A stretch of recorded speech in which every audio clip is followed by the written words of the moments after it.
Alright, so today we're going to be starting the second part of the introduction to the halachot of Shabbat, the 39 halachot.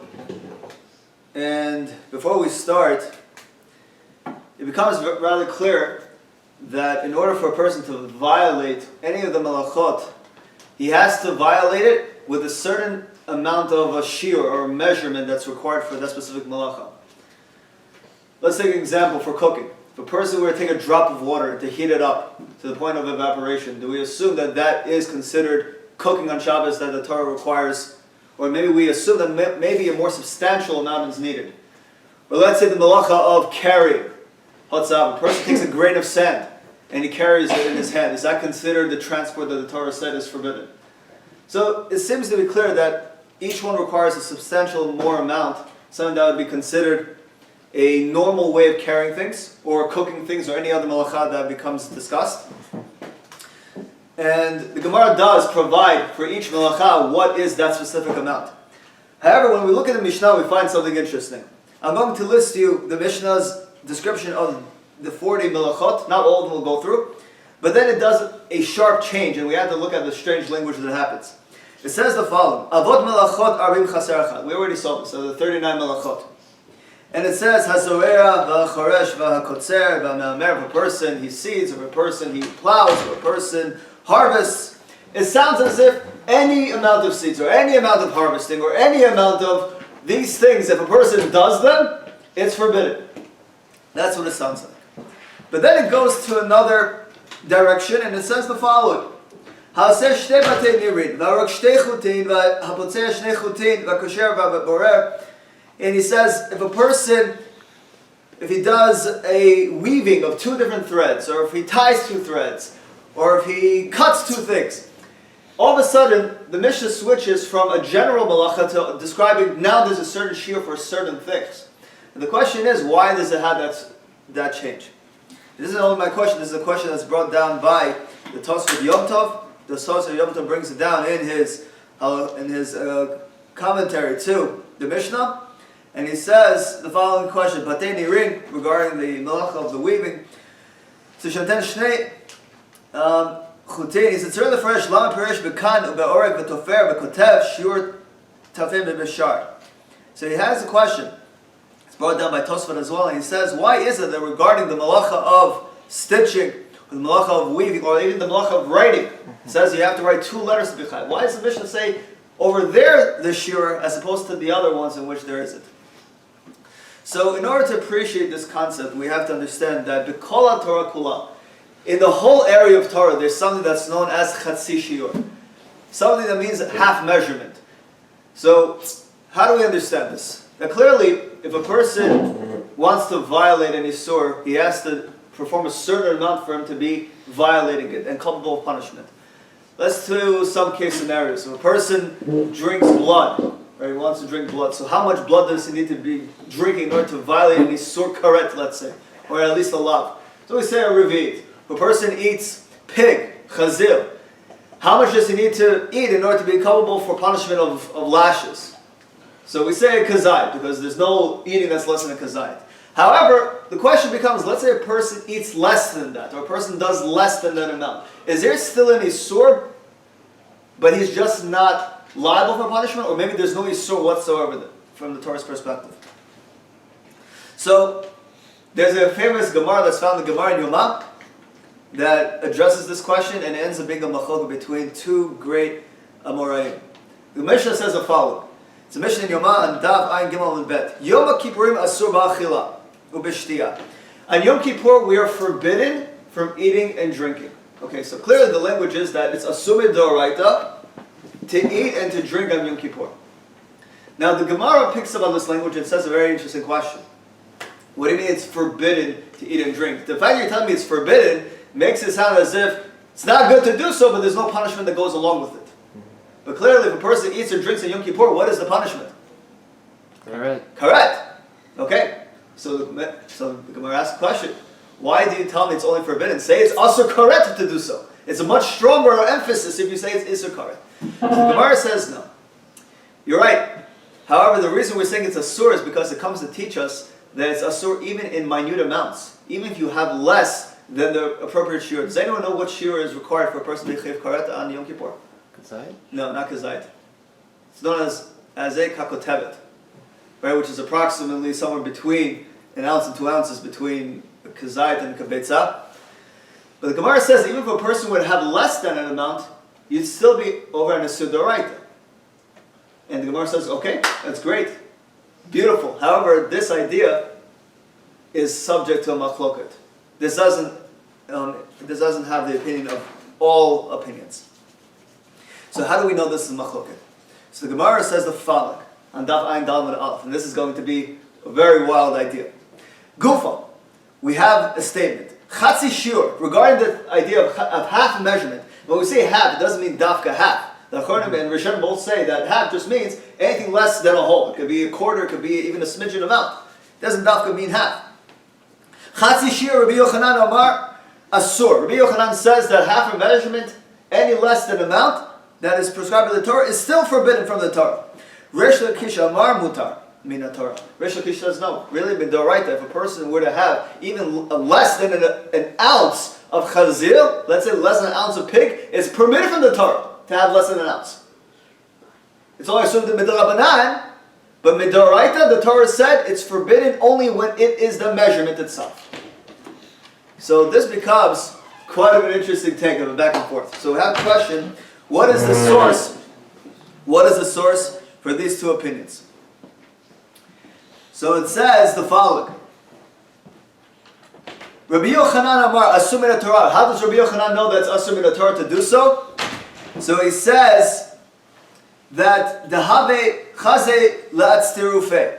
He says the reason that it's Asur from the Torah to have even less than prescribed amount is because it's Chaze La'atztirufe, which literally means it is possible to combine the two together and produce a full amount. Meaning the following.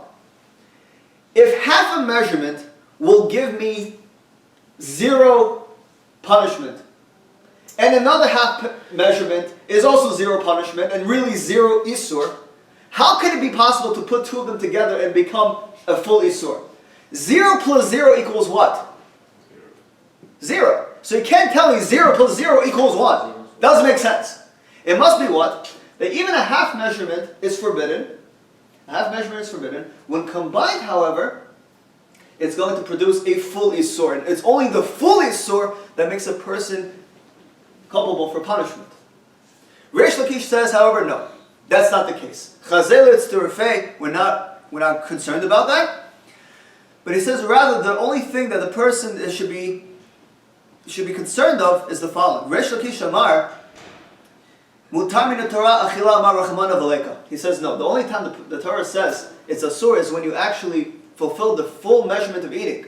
And full measurement of eating means generally kazayit, or in Yom Kippur would be the kakotem, like we said, between an ounce and 2 ounces. Only there the Torah says it's forbidden. Then comes Rabbi Yochanan and says, well, I have another proof for you. I have another proof for you that from the Pesukim itself, it's actually asur min Torah. How do I know it's asur min Torah? So he says the following pasuk. He quotes a pasuk where it says the following. So he says, Tabul Omar Kol Chelev. Yes, I should say Tabul. So again, the learning should be the merit of Rachel Chaya Bat Sarah. Anybody else? So continue. So he quotes a pasuk that's known as as Kol Chelev. What's Kol Chelev? So we know Chelev is forbidden fats. Forbidden fats. Where certain types of fats we're not allowed to have midoraita. If a person eats them, it's asur, where he's going to get kalet. So the pasuk says, Kol chelev, ez, v'keves, shor, and all these things, all types of fats are forbidden to be consumed. Question is that there seems to be redundancy. Okay? It says kol chelev. All fats are not allowed to be eaten. Kol chelev lo tochel. Why does it say all fats are not allowed to be eaten? It should just say don't eat fats. What does it mean don't eat all fats? It's a problem in the language itself. So, in order to appreciate it, let's see the following idea. Kol chelev. Oh, this doesn't work. We have a working one?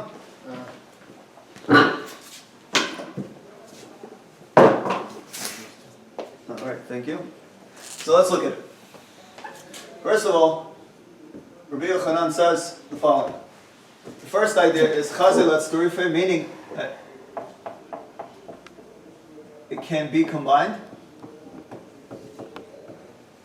Chazil Atzturife can be combined. That's the first approach. And the second approach, he says, he learns from the pasuk, Kol chelev lo tochelu. Kol chelev, he lists the animals, lo tochelu. All fats, kol chelev, all fats should not be consumed. The Torah could have just said, don't eat fats, don't eat any of the chelev, the forbidden fats. The fact that it says all of them, kol, what does that come to include?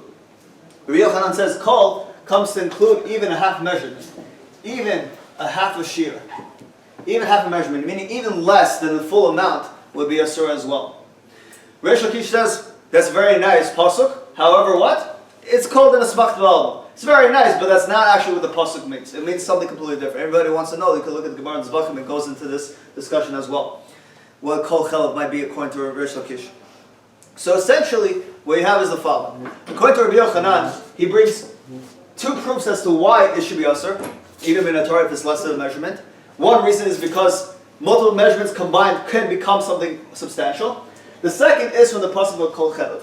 So now we have a problem. Why does Rabbi Yochanan have to bring two proofs? Just bring one. If you were Rabbi Yochanan, which one would make more sense to bring? The pasuk or logic? Pasuk, because he seems to be more substantial. Question is, why does he bring both of them? So there's machloek between Tosfot and the Ran, but the Ran essentially says the following, and most Achronim go by this opinion, say that kol chelev, the reason why all shear is forbidden is because it could be combined. Basically, they're not two different things. The definition of kol chelev is because it could be combined.